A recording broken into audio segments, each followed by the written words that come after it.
समिति ने लिया। संजय जायसवाल जी, श्री कुट्टी जी, श्री AM आरिफ जी, जयदेव जी, मसूदी साहब, RK राजू जी, सुब्बारायण जी, थॉमस जी, भगवंत मान, श्री ओवैसी जी, नलिन कटील, श्री विजय जी, श्रीमान प्रेमचंदन जी और अंत में युवा सांसद तेजस्वी सूर्या ने अपने अपने विचार रखे। बाय एंड लार्ज सदन के सभी सदस्यों ने ये दुर्भाग्यपूर्ण रायट्स के लिए जानकारी भी जानना चाहिए। सबने अपने अपने तरीके से अपने अपने शब्दों में इसके लिए दुख भी व्यक्त किया है, चिंता भी व्यक्त की है और आगे क्या होगा इसकी जानकारी भी सबसे वक्तव्य से कॉमन निकल कर आ रही है। कहीं कहीं राजनीतिक रंग देने का भी प्रयास हुआ है और कहीं कहीं एक जाति एक धर्म विशेष के लिए भी चिंता व्यक्त की गई है। परंतु सबसे पहले मैं महान सदन के सामने इस रायट के अंदर जिन लोगों की जान गई है वो सबके लिए हृदय की गहराइयों से दुख व्यक्त करता हूं, उनके प्रति श्रद्धांजलि का भाव सदन के सामने रखना चाहता हूं। जो मारे गए हैं उनके परिवारों के प्रति भी मैं संवेदना व्यक्त करना चाहता हूं और जिनका शरीर का नुकसान हुआ है, घायल हुए हैं, जिनकी डैमेज हुई है, ये सभी के प्रति मैं आश्वासन व्यक्त करना चाहता हूं। माननीय, कुछ चीजें ऐसी हैं शायद मैं आज की चर्चा में बोलना नहीं चाहता, परंतु विगत कुछ दिनों से जिस प्रकार से देश और दुनिया के सामने इस राइट्स को, इस दुर्भाग्यपूर्ण घटना को पेंट किया जा रहा है और आज भी सदन में जिस प्रकार से इसको रखने का प्रयास हुआ है, मैं बड़े संयम के साथ इसकी स्पष्टता जरूर करना चाहूंगा, क्योंकि सदन के सारे सदस्यों के माध्यम से इस देश की जनता के पास और दुनिया के पास मीडिया के माध्यम से सच्चाई पहुंच पाए। माननीय अध्यक्ष जी, सबसे पहले अधीर रंजन जी ने कहा कि चर्चा में देरी क्यों हुई। माननीय अध्यक्ष जी, 25 तारीख रात को 11 बजे के बाद एक भी घटना राइटिंग की नहीं हुई। ये रिकॉर्ड की बात है। 25 तारीख रात को 11 बजे के बाद एक भी घटना राइटिंग की नहीं हुई। ये सदन हुआ, शुरू हुआ 2 तारीख को। 2 तारीख के बाद डिमांड आई कि चर्चा होनी चाहिए। दूसरे ही दिन हमने कहा कि हम चर्चा के लिए तैयार है, होली के बाद चर्चा करेंगे। होली के बाद क्यों चर्चा करना? क्योंकि होली एक ऐसा त्योहार है जिसमें फिर से भावनाएं भड़कने की संभावना रहती है। कई बार इस देश में अलग अलग प्रांतों में होली के समय दंगों का एक बहुत बड़ा इतिहास, और जब इतने सडन और इतने तेजी से स्प्रेड हुए दंगे हैं तो पुलिस को भी इसकी तह में जाने के लिए कुछ समय चाहिए, इसके कारण ढूंढने के लिए समय चाहिए, और वो सब सदन के अंदर रखने में सरलता है। और सबसे बड़ी बात, देश में और दिल्ली में शांति बनी रहे। यहां के भाषणों के कारण या तो मीडिया के कारण या तो फिर से बाहर कोई इस प्रकार का वातावरण न बने कि जिससे होली देश की शांतिपूर्ण न हो। सिर्फ और सिर्फ यही मकसद के लिए हमने कहा था कि 11 तारीख को, जब दंगा ही होली नहीं था, सब मैं इनके भाषण माने प्लीज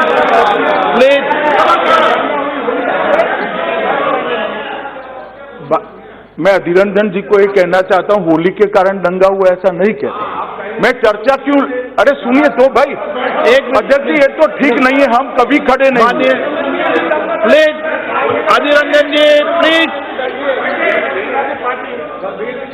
माननीय अध्यक्ष जी, हमारा इतना ही मकसद था कि शांति बनी रहे और 11 तारीख को लोकसभा में और 12 तारीख को राज्यसभा में हम चर्चा करेंगे, परंतु सदन नहीं चलने दिया।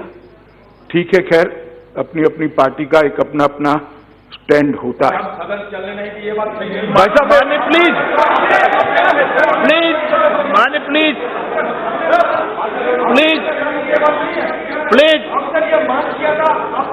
प्लीज माननीय अध्यक्ष जी, मैंने सबका भाषण धैर्यपूर्वक गंभीरता से सुना है। मेरी आपसे प्रोटेक्शन की भी मांग है, आप मुझे संरक्षण दीजिए। सब मेरा भाषण भी जरा शांति से सुने और सुनना चाहिए। माननीय अध्यक्ष जी, इसी के तहत आज अभी ये चर्चा हो रही है। अभी मैं सदन के सामने आया हूं, अधीर रंजन जी ने शुरू किया कि खून की होली अभी भी चल रही है। मैंने पहले ही स्पष्ट कर दिया कि 25 तारीख की रात को 11 बजे के बाद एक भी कम्युनल राइट की घटना नहीं। अरे माननीय सदस्य,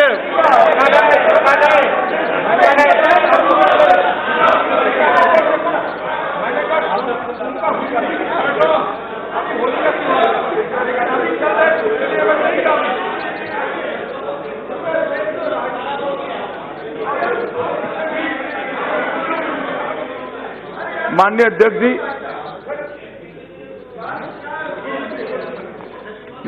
जी, काफी सारे सदस्यों ने एक सवाल उठाया कि दिल्ली पुलिस क्या कर रही थी। मैं थोड़ी वास्तविकता इस सदन के सामने रखना चाहता हूं। विपक्ष का यह दायित्व है इस सदन के अंदर कि सत्ता पक्ष और सत्ता पक्ष के अधीन विभागों की कड़ी आलोचना करे, कड़ी निगरानी रखे और कहीं गलती होती है तो उसको सदन में भी उठाए, सदन के बाहर भी उठाए। मैं ये अधिकार से कोई आपत्ति नहीं करता, परंतु जब दंगों की बात हो, पुलिस मैदान में जूझ रही हो, पुलिस प्रयास कर रही हो और पुलिस को आगे बढ़ भी इसका इन्वेस्टिगेशन कर ढंग से चीजों को, सत्य को कोर्ट के सामने रखना है, उस वक्त हमने वास्तविकता को समझना चाहिए। मैं आज यहां खड़ा हुआ हूं तब सवाल करे कि पुलिस क्या कर रही थी।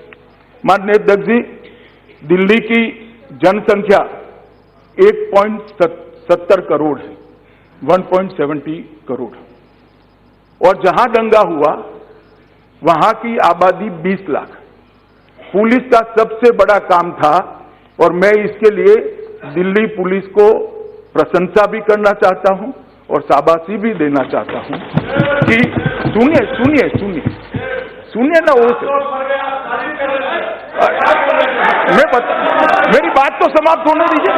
मेरी बात तो, आप थे नहीं जब मैंने दुख व्यक्त किया, आप नहीं थे, क्योंकि मान्यवर ये 20 लाख लोगों के बीच में जो दंगा हो रहा था, इसको दिल्ली में स्प्रेड नहीं होने देना ये बहुत बड़ी जिम्मेदारी थी और मैं मानता हूं कि इसको बहुत अच्छे तरीके से दिल्ली पुलिस ने निभाया है। मैं 20 लाख लोगों पर भी बाद में आता हूं कि क्यों हुआ, कैसे हुआ और क्या तकलीफ थी, सारी बातों को बताऊंगा। परंतु ये हिंसा मान्यवर दिल्ली के 4% क्षेत्र और 13% आबादी तक सीमित रखने का काम दिल्ली पुलिस ने किया है। दिल्ली में कुल 203 पुलिस थाने हैं, उसमें से 12 थानों में हिंसा रुकी रही और भड़काने का प्रयास तो सब जगह हुआ था, परंतु ये 12 स्थानों तक हिंसा रुकी रही। मैं मानता हूं मान्यवर कि ये सबसे पहली जिम्मेदारी दिल्ली पुलिस के सर पर थी कि हिंसा को रोकना। दूसरा, समय सारणी। मान्यवर लगभग 24 फरवरी 2020 को 2 बजे के आसपास पहली सूचना प्राप्त हुई, 24 तारीख को, और अंतिम सूचना प्राप्त हुई है 25 फरवरी रात को 11 बजे। ज्यादा से ज्यादा 36 घंटे तक ये राइट्स चले हैं। ओवैसी साहब फिर से खड़े होंगे कि मैं शाबाशी दे रहा हूं। मैं शाबाशी नहीं दे रहा हूं, एक दूसरा पक्ष रख रहा हूं ओवैसी साहब कि इसको 36 घंटे में समेटने का काम दिल्ली पुलिस ने किया है और बहुत बड़ी स्प्रेड की संभावनाओं को जीरो करा है। मान्यवर ये स्वीकारना पड़ेगा। मान्यवर ये स्वीकारना पड़ेगा। कुछ लोगों ने कहा लाश निकाली, माननीय प्लीज प्लीज प्लीज बैठे। नहीं माननीय सदस्य, एक मिनट गृह मंत्री जी, एक मिनट। माननीय सदस्य प्लीज बैठिए, बैठिए माननीय प्लीज बैठिए। जब सभी माननीय सदस्यों को पर्याप्त समय, पर्याप्त अवसर, पर्याप्त समय दिया गया था, माननीय गृह मंत्री जवाब दे रहे हैं, हम सबको भी उनका जवाब शांतिपूर्ण तरीके से। मान्यवर मैं इतना ही कहना चाहता हूं कि 36 घंटे के अंदर इसको शांत करने में दिल्ली पुलिस सफल रही है। 36 घंटे के अंदर क्या हुआ इसको मैं अंडरमाइन नहीं कर रहा। दादा मैं आपको देखकर ही पहले कह सकते, न अभी नहीं पूछ सकते आप। मान्यवर मैं अभी भी कहता हूं कि मैंने सबको सुना है, मैंने सबको धैर्य से सुना है, कहीं मैं खड़ा नहीं हुआ। सत्ताधारी पक्ष के सदस्य कुछ टोका टोकी करते थे तो भी मैंने रोका है। कृपया आप मुझे सुनिए, गंभीर चर्चा है। नो नो नो माननीय आप सदन के नेता है, प्लीज।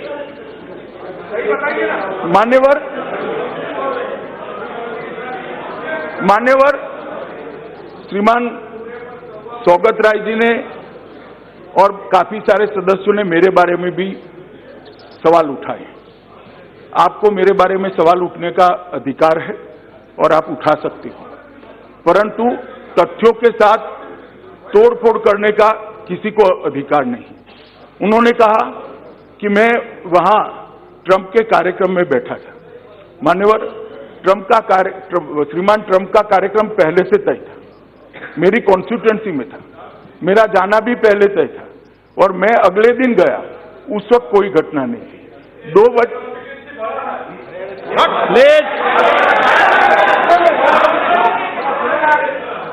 और मान्यवर मैं यहां पर 6:30 बजे आ गया। उन्होंने कहा कि ताजमहल गए, मैं कोई ताजमहल नहीं गया। दादा सुनिए ना, काफी सारे लोग बोले, मैं सीधा यहां आया हूं।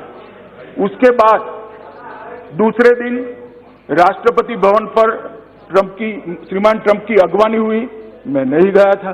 दोपहर को लंच हुआ, मैं नहीं गया। रात को डिनर हुआ, नहीं गया। डिनर में भी नहीं गया हूं, आप रिकॉर्ड चेक कर सकते हो दादा। पूरा समय मैं दिल्ली पुलिस के साथ बैठकर ये कैसे आगे न फैले और कैसे कंट्रोल हो इसकी सब। मान्यवर 24 तारीख की शाम को 7 बजे ही तो 2 बार क्यों? अरे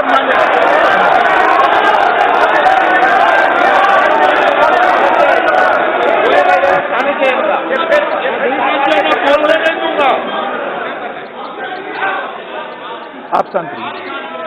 आप मान्यवर 24 तारीख की शाम को 7 बजे, 25 को सुबह 8 बजे, 25 की दोपहर सर्वदलीय बैठक के अंदर जिसमें कांग्रेस आप पार्टी सब थे, 25 की शाम को 6:30 बजे तक ये सारी रिव्यू मीटिंग मेरी अध्यक्षता में हुई।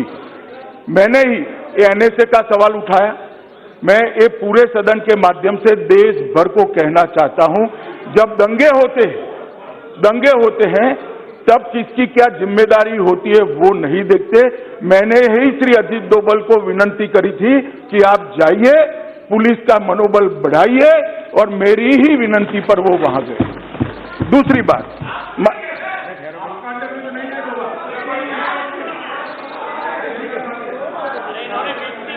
मान्यवर मैं क्यों नहीं गया, इसलिए नहीं गया कि मेरे जाने से पुलिस मेरे पीछे लगती। पुलिस का काम उस वक्त दंगे को शांत करना था। मान्यवर मैं आज इतना ही कहना चाहता हूं कि तुरंत ही स्पेशल सीपी अपॉइंट करे गए। सारी 26 तारीख को भी व्यवस्था करी, 27 को भी करी, और 25 तारीख रात से पूरी चीज कंट्रोल में आना शुरू हुई। इमीडिएट इसका इन्वेस्टिगेशन चालू हुआ है और आगे की कार्यवाही शुरू हुई है। दंगे इतने जल्दी इतने कैसे फैल गए, ये बात सही है। 50 से ज्यादा लोगों की जान गई है। हजारों करोड़ का नुकसान हुआ है, ये कोई छोटी चीज नहीं है। दंगे क्यों फैल गए? मान्यवर, हमें पूर्वोत्तर दिल्ली जो है, नॉर्थ ईस्ट दिल्ली है, इसकी जियोग्राफिकल सिचुएशन को भी समझना पड़ेगा, इसकी भौगोलिक विषमता को भी समझना पड़ेगा। ये टोटल 61 वर्ग किलोमीटर का क्षेत्र है, भारत का सबसे घनी आबादी वाला एरिया है, एकदम संकरी गलियां हैं जहां पर पुलिस की वैन, फायर ब्रिगेड, पुलिस का दोपहिया व्हीकल भी नहीं जा सकता, इस प्रकार की संकरी गलियां है। सबसे ज्यादा दिल्ली में मिली जुली आबादी दोनों कम्युनिटी की उत्तर पूर्व में है और यहां पर दंगों का पूरा पुराना इतिहास है। मान्यवर, आपराधिक तत्वों का भी वहां पर काफी समय से एक पुराना इतिहास रहा है और ये यूपी की बॉर्डर से भी सटा हुआ क्षेत्र है। मैं यूपी की बॉर्डर और बाकी बातों पर बाद में आऊंगा, परंतु मान्यवर, मैं इतना ही कहना चाहता हूं कि इन्होंने कहा सीआरपीएफ भेजनी चाहिए थी, हजारों की संख्या भेजनी चाहिए थी। कोई सदस्य सुझाव कर सकता है क्योंकि उनके पास शायद इंफॉर्मेशन न हो। मेरा भी दायित्व है कि पूरी इंफॉर्मेशन से मैं उनको अवगत कराऊं, इसलिए मैं सारी चीजों को कह रहा हूं। हजारों की संख्या में भेज देना चाहिए था, देरी नहीं होनी चाहिए थी।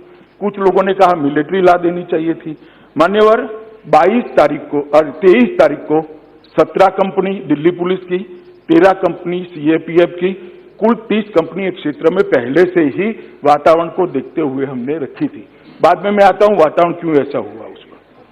24 तारीख को टोटल 30 के प्लस और 40 कंपनियां भेजी, 25 तारीख को और 50 कंपनी भेजी और 26, 27, 28, 29 से टोटल 80 से ज्यादा कंपनियां वहां पर तैनात है, आज तक तैनात है। स्ट्राइकिंग फोर्स भी बनाए गए हैं, वृद्ध साधन के भी स्ट्राइकिंग फोर्स बनाए गए हैं, वाटर कैनन के भी स्ट्राइकिंग फोर्स बनाए गए हैं और मुस्तैदी से गुनहगारों को पकड़ने की भी व्यवस्था शुरू कर दी गई है। मान्यवर, कुछ सदस्यों ने सवाल उठाए कि एफआईआर हुआ या नहीं हुआ, क्या करी है, कितने पकड़े गए। मान्यवर, 25 तारीख की रात से 26 एक एहतियात के तौर पर हमने दंगा और न भड़के इसके लिए राह देखी। 27 तारीख से आज तक 700 से ज्यादा प्राथमिकी दर्ज की गई है, 700 एफआईआर हमने दर्ज की। ओवैसी साहब कह रहे थे कि जैसे एक ही कम्युनिटी के लोगों पर संकट है, मगर ये दोनों कम्युनिटी के लोगों पर है और ऐसे मुझे लगता है सदन में भाषण नहीं करना चाहिए। टोटल 2647 लोग, 2647, अब ये कह रहे थे 1100 एक कम्युनिटी के पकड़े गए, तो 2647 लोग हिरासत में लिए गए हैं या अरेस्ट किए गए हैं। सीसीटीवी और वीडियो फुटेज का डिटेल 25 से ज्यादा कंप्यूटरों पर एनालिसिस हो रहा है। हमने एडवर्टाइज देकर समग्र दिल्ली की जनता से, समग्र मीडिया जनों से डिटेल मांगा है कि भाई आपके पास कोई भी फुटेज हो और कोई भी चीज हो तो आप कृपया इस ईमेल एड्रेस पर, इस व्हाट्सएप नंबर पर भेजिए। और मुझे कहते हुए आनंद है कि दिल्ली की जनता ने हजारों की संख्या में वीडियो इधर और साइड से दिल्ली पुलिस को भेजे हैं और अंकित शर्मा का खून का भेद भी मुझे आशा है वो ही वीडियो में से बाहर आने वाला है मान्यवर, जो वीडियो किसी नागरिक ने देखा है। ये कह रहे हैं क्या किया, इसलिए मैं कह रहा हूं फेस आइडेंटिफिकेशन सॉफ्टवेयर के द्वारा ये सारे फेस को पहचानने की प्रक्रिया चालू कर दी। ओवैसी साहब ने यह भी कंसर्न व्यक्त करा, हालांकि एक ही कम्युनिटी के लिए किया, कि निर्दोष न पकड़े जाएं। ओवैसी साहब, ये सॉफ्टवेयर है, वो धर्म नहीं देखता है, वो सॉफ्टवेयर है, वो कपड़े नहीं देखता है, वो सिर्फ और सिर्फ चेहरा और कृत्य देखता है और चेहरा और कृत्य देखकर उसको पकड़ाएगा। 1100 से ज्यादा मान्यवर, वो सॉफ्टवेयर के अंदर हमने वोटर आईडी कार्ड का डेटा डाला है, ड्राइविंग लाइसेंस का डेटा डाला है और भी सरकारी डेटा जो था वो सारा अंदर डालने का काम किया है। इससे 1100 से ज्यादा लोग आइडेंटिफाई हो चुके हैं और मैं इसमें बताना चाहता हूं 300 से ज्यादा लोग यूपी से आकर यहां दंगा करने के लिए आए थे। वो यूपी से हमने जो डेटा चेहरों का मंगाया, इससे स्पष्ट साबित हो गया है, जो बताता है कि ये जहरी साजिश थी। क्योंकि अब मुझे बोलने दो ना। और 24 तारीख को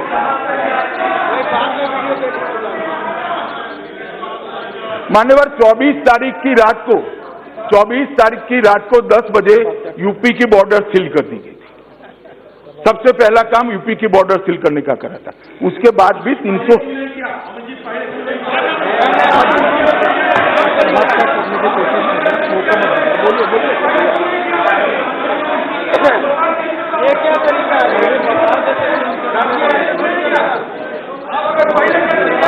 आप वकील मत बनो इनके।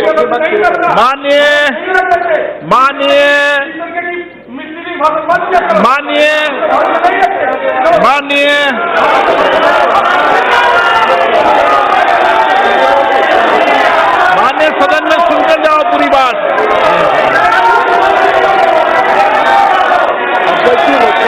रिकॉर्ड पे बोलिए, बारे चट्टी शुरू से पहले रिकॉर्ड पे बोलिए, बोलिए। मान्यवर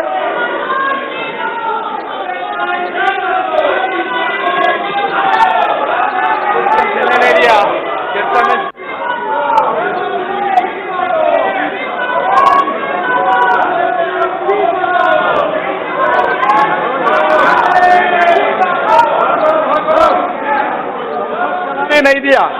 They did not allow the house to function on the same issue, and now Honorable Home Minister is replying.